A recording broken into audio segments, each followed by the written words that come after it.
What Mira brought back the hollowing? Episode 19, she came back alone, or so they thought. When Mira walked through the front door that night, soaked and barefoot, Peter ran to her.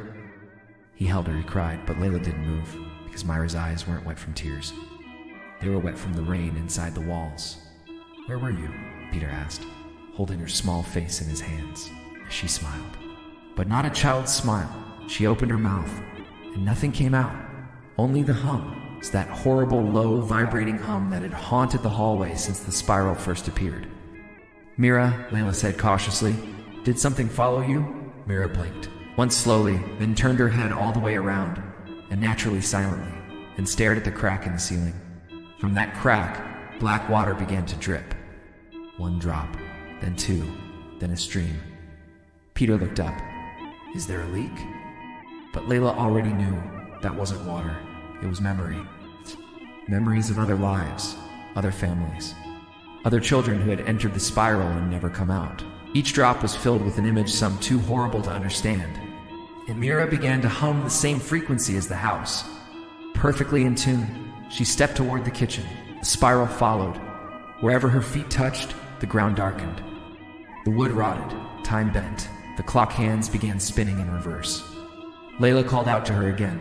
"Mira, don't open it." "Yeah." But the girl was already standing in front of the old cellar door. That door had been locked since they moved in. They'd always heard the noise behind it, but never dared to touch it. Now it clicked open. On its own, inside was a staircase leading down.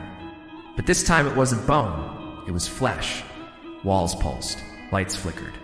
The spiral moved across every surface like mold. Peter tried to stop her. Mira turned to him and whispered for the first time in days, "They want to come through me."